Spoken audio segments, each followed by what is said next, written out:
My dreams that I thought were dreams turned out to be nightmares.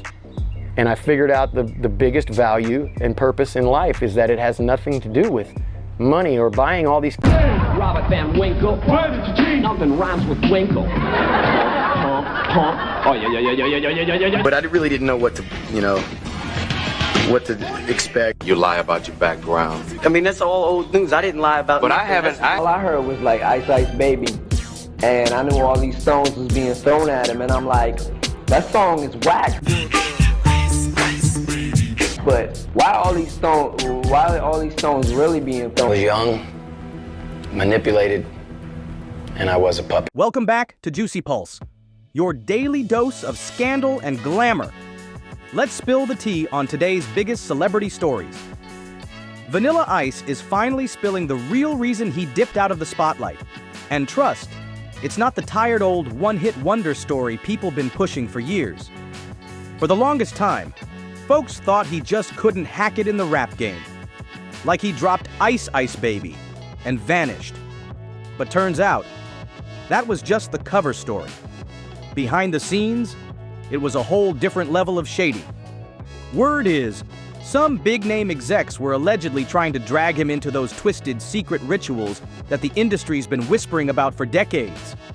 But Ice? He wasn't having it. He straight up said no, and bounced before things got too deep. He backed out of that dark circle and lived to tell the story. But not without dodging some real wild stuff along the way. There were moments where it got scary, like seriously dangerous. So how exactly did Vanilla Ice avoid getting pulled under like so many others? Did he actually survive a close call with whatever dark mess the industry had planned for him? Don't go anywhere. We're about to break down how Vanilla Ice escaped the shadowy grip of the music industry and why saying, "Nah, I'm out," might have saved his entire life. Vanilla Ice was the face of early 90s pop rap. Dude skyrocketed to fame, then vanished just as fast.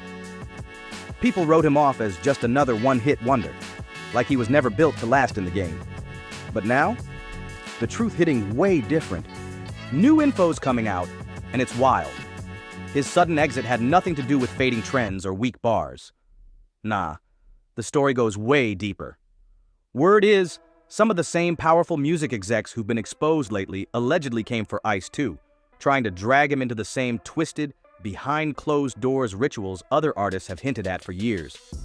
Reports say Vanilla Ice got invited to those sketchy secret parties, the kind we're now hearing about being linked to Diddy and others. You know the ones where careers are made or broken. But instead of selling out, Ice straight up shut it down. He wanted no part in that mess. Later on, he threw subtle shade at the industry, calling out the lies, the control, and how fake the fame really is. And just like that, he bounced. Let's talk about those freaky industry parties. Back when Vanilla Ice was blowing up, Diddy was still just a name behind the scenes. By the time Diddy hit superstar status, Ice had already bounced from the spotlight. But here's the kicker. Those wild rituals people are whispering about, Diddy didn't invent them.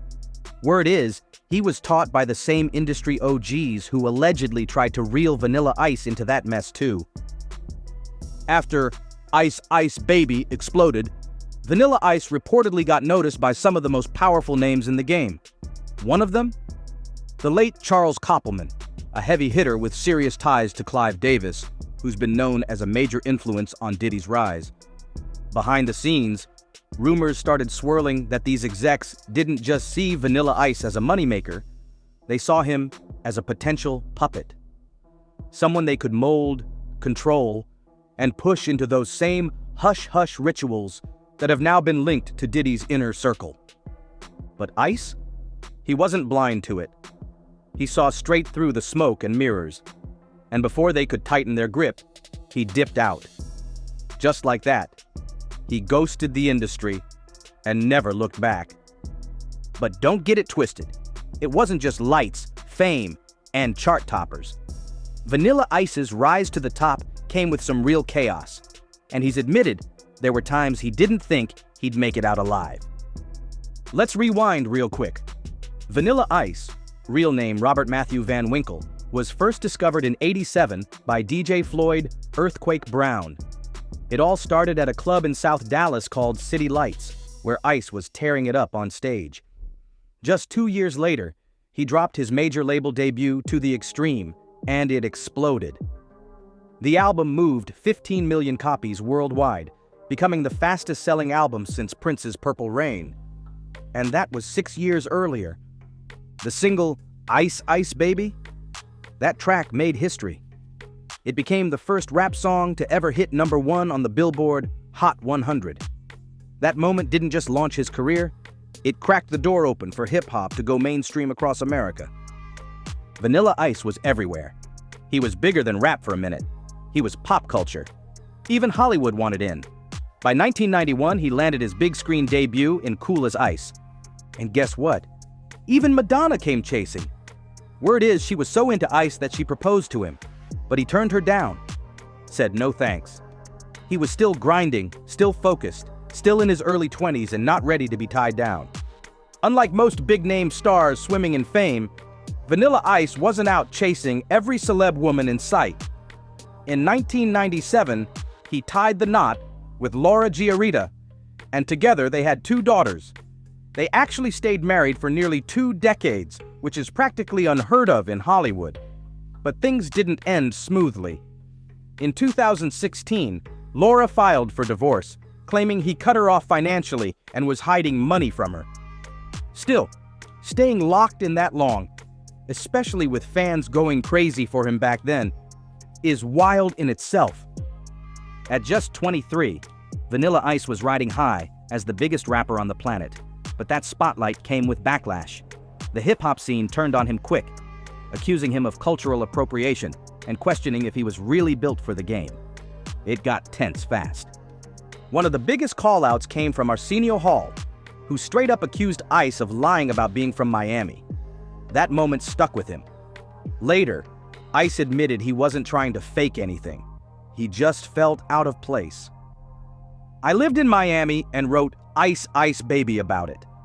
I didn't think about where I was from at the time, he said in an interview.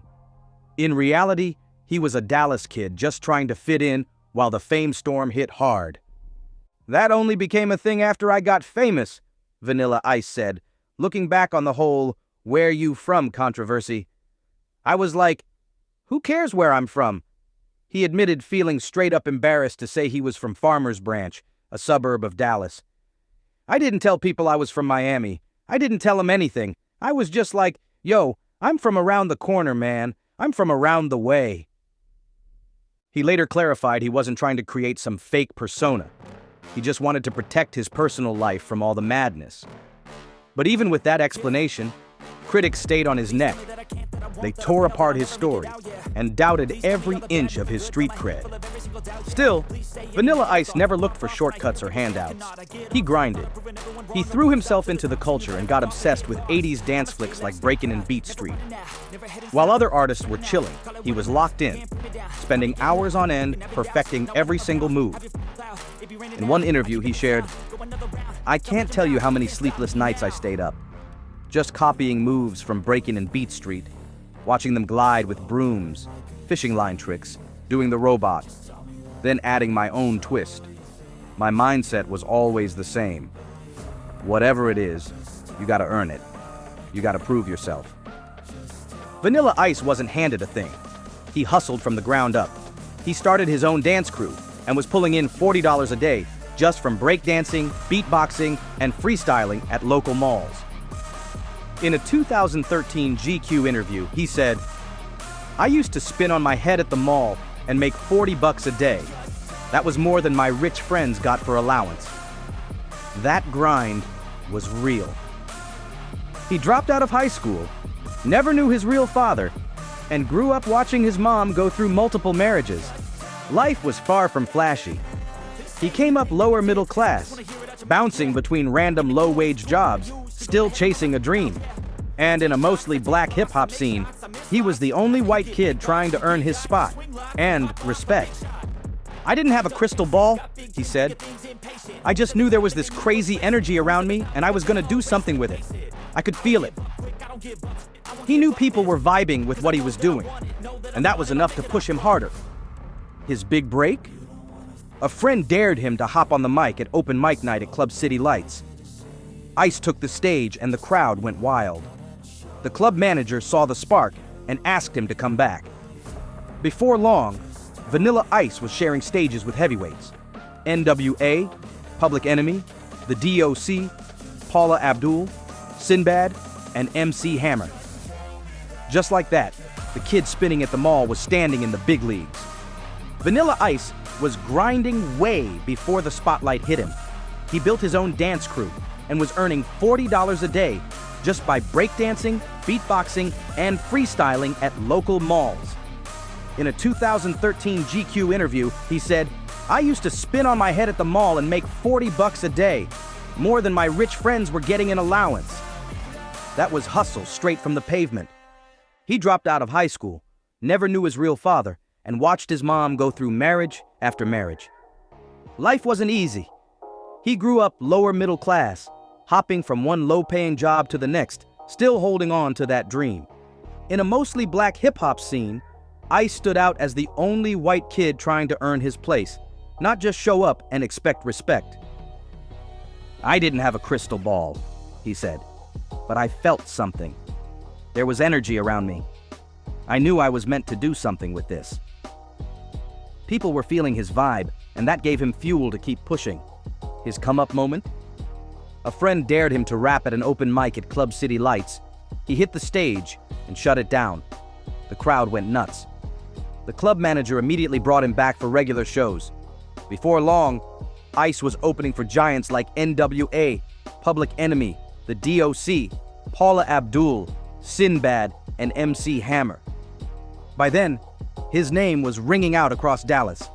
He'd already made noise in the motocross world, won dance battles at house parties, and held it down on Forest Lane, a hot spot in South Dallas. But things weren't all good. He nearly lost his life after getting stabbed 5 times. He bled out 4 pints and spent days in the hospital. That moment changed everything. It showed him how real the game could get. After one of his City Lights performances, talent scouts started pulling up heavy. A&Rs from major labels were sliding him business cards, trying to lock him down. Word got out so fast that Public Enemy even tried to get their producer Hank Shockley to sign him to Def Jam. But in the end, Vanilla Ice made his move with SBK Records in 1990. And just like that, he was gone mainstream. His talent and his look turned heads, but it was his grind that earned him real respect. Even MC Hammer and Tupac gave him props.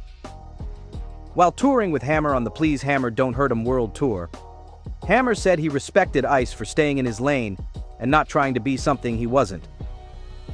MC Hammer once said he was blown away by Vanilla Ice's vibe on stage.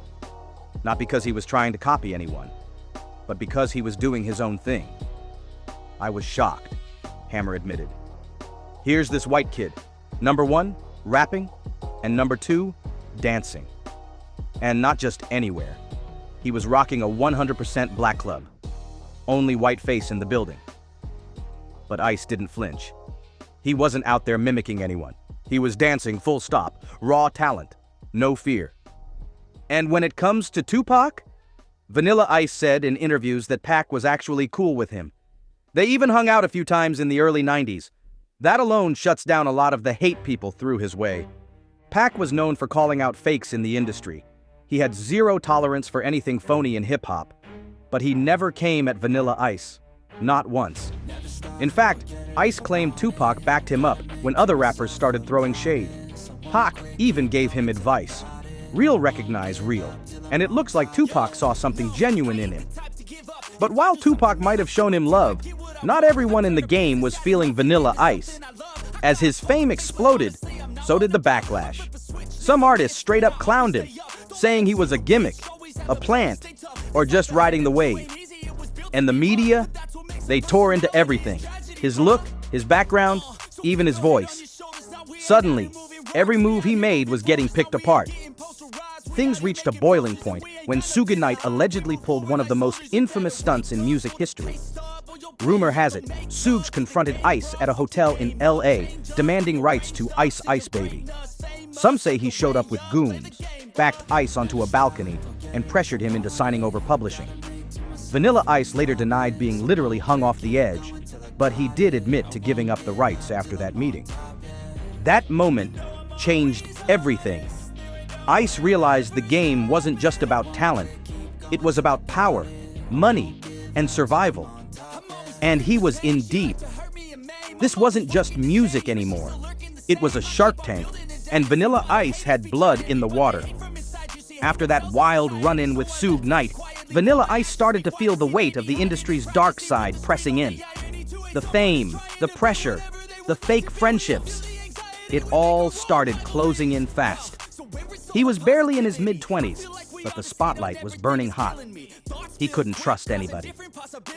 Suddenly, everyone wanted a cut of his success. Lawyers, execs, so-called friends. Even people he never met were popping up with claims and lawsuits. The media flipped on him too. Overnight, he went from pop rap prodigy to punchline. Late-night hosts were roasting him. Hip-hop heads were distancing themselves, and the very crowd that once screamed his name started turning their backs. The same fans who packed out shows now questioned if he ever really belonged. Vanilla Ice spiraled. He turned to substances, partying hard, trying to drown out the chaos. But the high never lasted. He later admitted he felt isolated and depressed, like his whole identity had been hijacked by the machine. "They built me up just to break me down," he said in an interview. And with that, Vanilla Ice began to vanish, not just from the charts, but from himself. By the mid-90s, Vanilla Ice had completely fallen off the mainstream radar. The fame that once made him untouchable had turned into a curse. His image was everywhere, but for all the wrong reasons.